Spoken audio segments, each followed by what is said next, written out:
भाई साहब ये होता है ट्रेलर। सबके सामने रख भी दो और लोगों को समझ में भी ना आ पाए। मतलब इस बार वॉर 2 के ट्रेलर को देखने के बाद में सब लोग यही गेस कर रहे हैं कि यार कहानी क्या होगी। भाई पहले लग रहा था कि यार जूनियर एनटीआर विलन होगा और ऋतिक रोशन जो है उसको कुछ ना कुछ करेगा, लेकिन यहाँ तो दोनों ही देश के लिए जा रहे हैं। तो सवाल ये उठता है कि कबीर की पाकिस्तान यात्रा से लेकर कर्नल लूथरा की बेटी तक वॉर 2 के ट्रेलर में क्या चीजें हैं जो हम लोग नोटिस नहीं कर पाए। कुछ ऐसी चीजें आपके सामने लेकर आया हूं क्योंकि यहां पर कियारा आडवाणी का एक किरदार है जो निकल कर सामने आया है। और यकीन मानिए ये किरदार सिंपल सा किरदार नहीं होने वाला है। जितना छोटा कियारा आडवाणी को ट्रेलर में दिखाया गया है ना, असलियत में ऐसा लग रहा है कि किरदार उतना ही बड़ा और उतना ही इंपैक्टफुल निकल कर आने वाला है। एंड ऑब्वियस सी बात है, एक्सपेक्टेशंस इसी चक्कर में काफी बढ़ जाती हैं। इस साल की सबसे बड़ी बॉलीवुड फिल्म मानी जा रही वॉर 2 का ट्रेलर फाइनली रिलीज हो गया। 2019 में आई वॉर ऋतिक को एक ऐसे अवतार में लेकर आई थी जिसमें उन्हें देखकर लोग एकदम क्रेजी हो गए थे। उनके साथ टाइगर श्रॉफ के एक्शन ने ऐसा माहौल, ऐसा भौकाल पैदा किया था कि वॉर 2019 की सबसे बड़ी फिल्म बन गई थी। और तभी से जनता को इसके अगले पार्ट का इंतजार था। और इस बार ऋतिक के साथ में और कोई नहीं बल्कि जूनियर एनटीआर को लेकर आई है वॉर 2। इसका ट्रेलर जनता के सामने आ चुका है। जनता इसको सराह रही है, कई लोग क्रिटिसाइज भी कर रहे हैं। लोग बोल रहे हैं भैया ये तो माउंटेन ड्यू का नया ऐड बन गया ऐसा लग रहा है, लेकिन सबकी अपनी अपनी टेस्ट होता है। लोग फिल्म का ट्रेलर देखकर ऋतिक के डार्क अंदाज, जूनियर एनटीआर की एनर्जी और कियारा आडवाणी के एक्शन अवतार की चर्चा लगातार कर रहा है। वॉर 2 के ट्रेलर में फिल्म की कहानी या कॉन्फ्लिक्ट किसी भी चीज को रिवील नहीं किया गया है, लेकिन असल में इस ट्रेलर में बहुत कुछ दिलचस्प बातें छुपी हैं जो कि वाकई में गौर से देखने पर ही मिलेंगी। तो आज के इस वीडियो में हम लोग ट्रेलर से वो 5 चीजें आपके सामने पेश करने वाले हैं जो मुझे ऐसा लगता है कि शायद आपकी आंखों से मिस हो गई होंगी। सबसे पहला है पाकिस्तान में कबीर। दरअसल वॉर 2 के ट्रेलर से पता चलता है कि ऋतिक का एक किरदार कबीर अब एक ऑफिसर से ज्यादा एक पक्का स्पाई वाले अवतार में नजर आने वाला है। ये स्पाई परछाइयों में रहने वाला एक ऐसा अवतार बनने वाला है जिसकी पहचान किसी को भी नहीं है।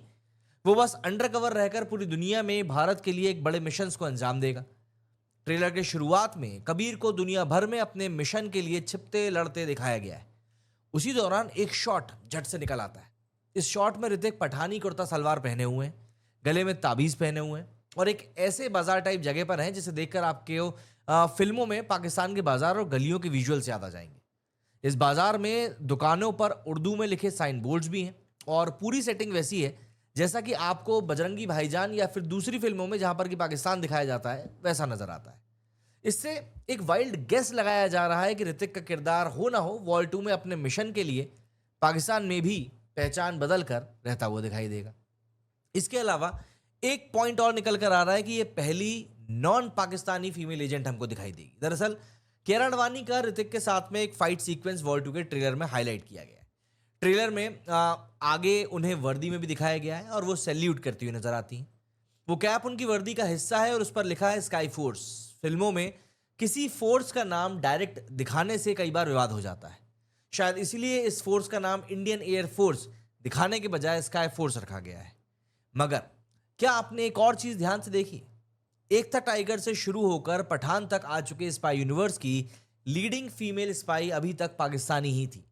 स्पाई यूनिवर्स की टाइगर सीरीज में कटरीना कैफ ने पाकिस्तान की इंटेलिजेंस एजेंसी आईएसआई की स्पाई जोया का किरदार निभाया था। वहीं पठान में दीपिका पादुकोण का किरदार रुबीना मोहसिन उर्फ रुबाई भी पाकिस्तान की एजेंट थी। वॉर में वानी कपूर का निभाया फीमेल लीड का किरदार पाकिस्तानी नहीं था, लेकिन वो एजेंट भी नहीं थी। फिल्म में वानी ने एक डांसर का किरदार निभाया था जिसे कबीर अपने मिशन के लिए सिविलियन एसेट के तौर पर यूज करता है। वहीं कर्नल लूथरा की बात करें तो ऐसा लगता है कि उनका शायद गेम ओवर होने वाला है, क्योंकि वॉर 2 के ट्रेलर में आशुतोष राणा का किरदार कर्नल लूथरा एक जगह पर कैद में फंसा दिखाया गया है। ट्रेलर में कर्नल लूथरा कबीर पर थूकते हुए दिखाई देते हैं, यानी कबीर जरूर कुछ डार्क चीजें कर रहा है, जिससे लोगों में ये इंप्रेशन जा रहा है कि वो या तो देश के लिए गद्दारी कर रहा है या फिर वो पहले जैसा बचा नहीं है। ये पहले भी हम लोग देख चुके हैं। तो ऐसे में कर्नल लूथरा पूरे ट्रेलर में जिस तरह कबीर के कब्जे में हैं, उसे देखकर लगता नहीं कि वो बचकर निकलने वाले हैं, बल्कि ये भी हो सकता है कि शायद लूथरा को ही फिल्म में कुछ नेगेटिव करते हुए दिखाई दिया गया हो या फिर वो नेगेटिव करते हुए उसको रिवील कर दे। वॉर 2 जब बन रही थी तब इस तरह की खबरें आई थी कि अनिल कपूर एक नए किरदार में इस फिल्म का हिस्सा बनने वाले हैं। तो रिपोर्ट्स में दावा यह भी किया जा रहा है कि अनिल कपूर का किरदार रॉ का नया चीफ होने वाला है, लेकिन ट्रेलर में अनिल कपूर को नहीं दिखाया गया है। शायद उनका किरदार फिल्म के लिए बचाकर रखा गया और वो कर्नल लूथरा की मृत्यु के बाद इस ऑर्गेनाइजेशन के नए चीफ बने। अब देखिए, ट्रेलर को देखकर वैसे भी ऐसा फील आता है कि एक ट्रेलर अभी और आएगा, क्योंकि यहाँ पर बहुत ही इमोशनल बैगेज के साथ में इस ट्रेलर को आगे बढ़ाया गया है। तो बहुत सारी चीज़ें ऐसा लगता है कि अभी और शायद मेकर्स दिखाना चाहेंगे लोगों को एक हाइप क्रिएट करने के लिए। आई थिंक अराउंड 8 से 10 अगस्त के आसपास शायद इसका एक ट्रेलर और आ सकता है। इन सब के अलावा कियारा का एक फैमिली मैटर भी यहाँ पर पूरा दिखाया गया है। दरअसल वॉर 2 के ट्रेलर में कियारा के एक बहुत छोटे से शॉट है जिसमें कि वो स्काई फोर्स की वर्दी पहने सैल्यूट कर रही हैं। इस सीन को बहुत गौर से और थोड़ा सा टेक्निकली अगर हम लोग इस बात को देखें, नजर डालें कि कियारा के किरदार का जो सरनेम है वो भी लूथरा है। शायद उनका पहला नाम काव्या है।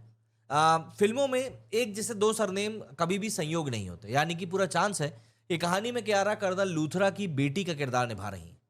ऋतिक के साथ उनकी लव स्टोरी कबीर के पास्ट का हिस्सा है और ये तीनों किरदारों की इक्वेशन में इमोशन का तड़का लगाने वाला एक प्लॉट क्रिएट कर सकता है। मतलब कि यहाँ पर कहीं ना कहीं पास्ट में जाकर भी चीज़ों को दिखाया जाएगा। इन सब के अलावा इस फिल्म का सारा वजन ही एक्शन पर टिका है और ऐसा लग रहा है कि वॉर 2 में वॉर के मुकाबले एक्शन का डोज और बढ़ाने के लिए काफ़ी जोर दिया गया है। टाइगर श्रॉफ की कमी तो इस फिल्म में ऑब्वियस ही बात है नजर आएगी, क्योंकि पिछली फिल्म के ट्रेलर में उनका फास्ट पेस वाला एक्शन स्टाइल, एक्शन एक हाईलाइट था। टाइगर खुद ऐसे एक्शन करने में उस्ताद है, इसलिए सीन्स को स्लो मोशन में ना रखकर फास्ट पेस में रखना वॉर के ट्रेलर को दमदार बना रहा था। अब क्योंकि ऋतिक और एनटीआर में से कोई भी टाइगर के लेवल वाला नेचुरली फुर्तीला टाइगर तो फाइटर तो नहीं है, तो ऐसे में ये कहना गलत नहीं होगा कि उन्हें टिपिकल फिल्मी स्लो मोशन शॉट्स में ही दिखाया गया है। एक्शन का स्केल बड़ा दिखाने के लिए B-2 bomber fight jet planes, विदेशी सुपरफास्ट ट्रेन्स, शिप और रेसिंग ट्रैक भी हर जगह पर एक्शन सीन हो रहे हैं। यानी कि जमीन हो या आसमान या समंदर, ऋतिक और एनटीआर हर जगह पर फाइट करते हुए स्लो मोशन में लुक देते हुए नजर आ रहे हैं। समझ ये नहीं आ रहा है कि अगर वॉर 3 बनी तो ऋतिक को फाइट में दिखाने के लिए नई जगह कौन सी बचेगी? स्पेस। इन सब के अलावा वॉर की कहानी अगर आपको याद हो तो उसमें कबीर के बैकग्राउंड, उसके घर परिवार का कोई जिक्र नहीं था। वॉर 2 के ट्रेलर की शुरुआत में ऋतिक को जो शपथ पड़ता है उसमें वो बड़े वजन के साथ अपना घर परिवार भूल जाने की बात करता है।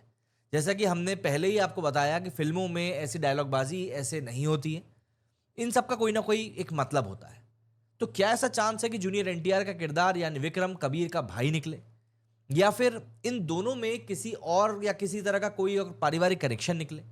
देखिए, अनुमान लगाने में कोई बुराई तो है नहीं, लेकिन अगर ऐसा हुआ तो स्पाई यूनिवर्स में टाइगर मतलब कि सलमान खान, इनके अलावा कबीर ही ऐसा किरदार बनेगा जिसकी कहानी में उसकी पर्सनल लाइफ भी बहुत ज़्यादा शामिल कर ली गई हो। वॉर 2 के ट्रेलर में नज़र आ रही छोटी छोटी चीज़ों से मैंने इन सब चीज़ों का कयास लगाया है। अब देखना है कि 14 अगस्त को जब ये फिल्म थिएटर में पहुंचेगी तो इसमें से कितनी बातें सही निकलती हैं। ऑब्वियसली बात है, ये बहुत देखने वाली बात है। आपने कौन सी छोटी बात नोटिस करी? कमेंट करके ज़रूर बताइएगा। मेरे इस वीडियो फिलहाल इतना ही। जय हिंद, जय भारत।